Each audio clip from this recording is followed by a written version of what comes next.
Salut, c'est Blouson. Aujourd'hui je vais t'emmener dans ma séance jambes. Donc comme la dernière fois sur ma séance, tu sais, dos, biceps gauche et abdos, comme le format t'avait bien plu je crois, je vais essayer de refaire pareil, mais bien sûr en améliorant les choses. Je vais essayer de rendre la vidéo peut-être plus dynamique, plus rapide aussi. Donc ma séance jambes, ça va ressembler à quoi?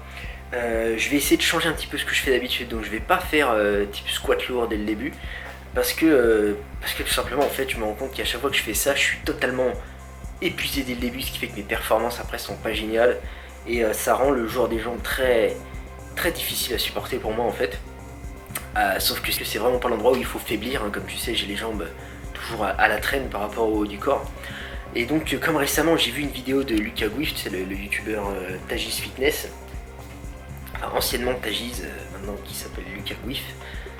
Et sur son entraînement jambes, c'est vrai que ça m'a inspiré, je me suis remis, ça m'a remis à ma place. Tu vois, je me suis dit, Blouson, t'es une merde. Tu vois, je me suis dit, on est où là? C'est comment? Tu vois, parce que vraiment le boug enchaîne des exos et tout. Et bah, il a des résultats, quoi. Franchement c'est magnifique, il a des vrais jambons, c'est inspirant vraiment. Et donc j'ai envie de tester un peu ça, c'est-à-dire d'enlever le squat lourd qui me casse en deux dès le début et me rabattre sur peut-être davantage d'exercices mais qui vont moins fatiguer tout mon corps et plus se focaliser vraiment sur mes quadriceps et sur mes ischios. Donc plus peut-être des fentes à la Smith ou même du squat à la Smith qui est quand même beaucoup moins éreintant je trouve que le squat en barre libre. Plus d'ischio, plus de soulevé de terre, j'ai entendu ce genre de choses là. Donc je sais pas exactement encore à quoi va ressembler mon programme, je vais choisir sur place à la salle tout à l'heure et je vais te filmer ça et je commenterai les images juste après. C'est parti. Alors comme tu vois, je commence par de la presse oblique au lieu du squat lourd qui m'épuise totalement. Et je mets mes pieds en bas de la plateforme pour recruter plutôt mes quadriceps. Si tu veux recruter un peu plus tes ischio-jambiers avec le mouvement fléchisseur de la hanche, tu peux mettre tes pieds en haut de la plateforme. Je mets les pieds à largeur des hanches simplement parce que je ne tiens pas à recruter plus l'extérieur ou l'intérieur des quadriceps. J'ai fait 5 séries de 12 répétitions là-dessus. Et après visionnage, je me rends compte que mon exécution est peut-être pas optimale dans le sens où je pourrais descendre quelques centimètres de plus. Là je ramenais mes jambes, enfin mes mollets à la parallèle avec le sol. Mais je me dis qu'un peu plus ça ferait pas de mal, donc je vais essayer de corriger ça. Ensuite j'enchaîne sur du soulevé de terre jambes tendues, alors le style deadlift. On dit soulevé de terre jambes tendues mais c'est vrai qu'on plie un peu les jambes quand même dans le mouvement. Alors là c'est vraiment un mouvement où je vais être plutôt demandeur de conseils que d'honneur, hein, puisque après visionnage encore une fois je me rends compte que mon exécution est pas parfaite. Même si bon ça va, je me fais pas mal au dos, j'ai des bonnes sensations aux ischios, mais je me dis qu'en améliorant l'exécution je pourrais quand même les travailler beaucoup mieux peut-être. Donc si tu es doué sur ce mouvement que tu connais bien, n'hésite pas à me donner des conseils, vraiment ça m'intéresse beaucoup. Et là encore 5 séries de 12 répétitions.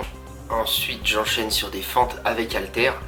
Donc là tu vois je vais presque toucher le sol avec mon genou, hein, le genou qui est derrière moi, pour avoir une amplitude vraiment maximale. Ça recrute super bien mes fessiers et mes quadriceps, donc j'aime beaucoup ce mouvement.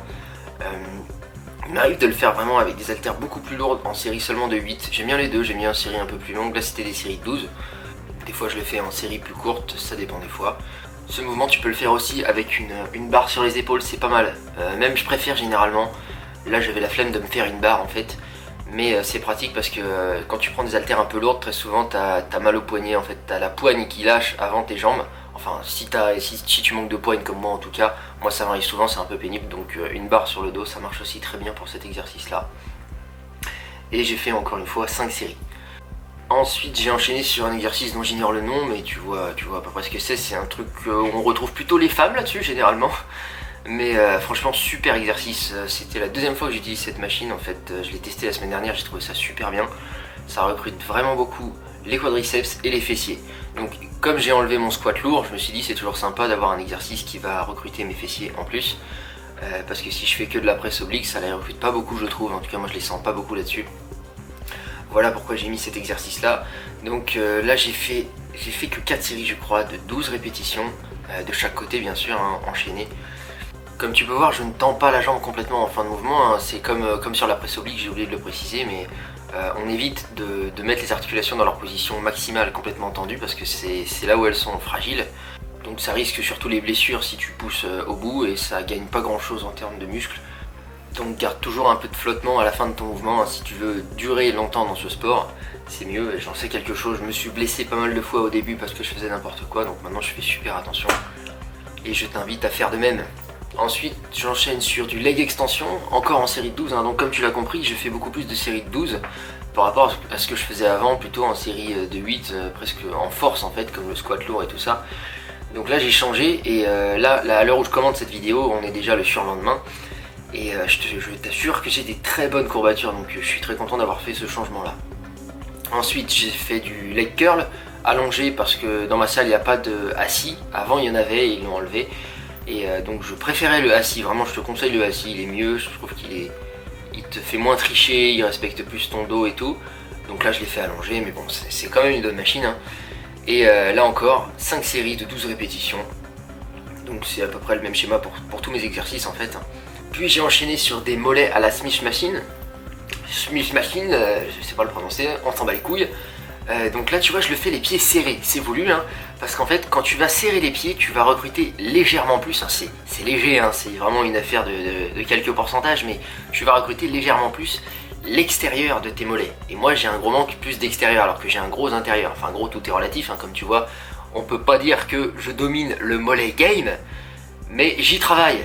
Ensuite comme tu vois j'ai trouvé une variante assis, en fait j'ai pas de machine pour faire les mollets assis dans ma salle, mais j'ai eu cette idée tout simplement de mettre un siège devant et de mettre un coussin sur la barre et un stepper en dessous, et ça fait très bien le taf. Donc comme tu sais peut-être, quand on fait la variante assis de cet exercice, on recrute davantage le soléaire, donc qui est le muscle qui est derrière les jumeaux. Tes mollets si tu veux, il y a les jumeaux et le soléaire qui est le muscle le plus profond. Donc c'est bien de faire la variante debout et la variante assise pour bien recruter tous les muscles de ton mollet si tu veux un jour les voir grossir. Voilà pour la séance jambes. Comme tu as vu, j'ai essayé de dynamiser un petit peu pour que ça aille plus vite. J'ai passé les vidéos en accéléré, la vidéo dépasse pas les 7 minutes, ce qui fait aussi que je peux dire moins de choses. Donc là je t'invite vraiment à me dire ce que tu en penses. Est-ce que tu préfères un format de vidéo un peu plus long, peut-être 12 minutes, où je vais parler plus parce que des choses à dire, j'en ai une infinité sur tous les exercices, ou tu préfères un truc un peu plus rapide, plus dynamique comme ça, où en fait tu vois simplement ce que je fais et quelques conseils, quelques astuces qui me passent par la tête quand je les vois et que je les commente. Donc autre chose, comme tu as vu, j'ai pas pu faire en fait autant d'exercices que j'aurais voulu. Comme j'avais dit dans l'intro de la vidéo, j'aurais aimé en mettre peut-être un ou deux de plus, mais j'ai pas eu l'énergie. Mais en tout cas le changement quand même de programme par rapport à ce que j'ai fait sur les précédentes semaines, donc au niveau des séries un peu plus longues, au niveau des exercices qui vont recruter davantage seulement mes jambes et pas tout mon corps, comme le squat, hein, bah ça marche bien, franchement j'ai des bonnes sensations. Là j'ai des grosses courbatures que j'avais pas eu depuis très longtemps, donc je vais rester comme ça quelques semaines, voir un petit peu comment ça marche. Donc je suis plutôt content de ce changement, donc encore merci à Lucas Gouif, hein, si jamais tu passes par là, un grand merci à toi mec. Et puis moi je vous dis à tous à bientôt dans une prochaine vidéo, bisous. Laissez-moi faire, je serais ce que j'aurais dû être. Je sais pas si j'aurais dû naître. Je m'interdis l'échec, permis pas une option. Pour avoir le trône de la princesse, je prendrais peut-être des positions. Pas de violence gratuite, on ne respecte pas leur putain d'autorité. Rien à foutre, marcher au pas, je veux un engin motorisé. Tous ces clodos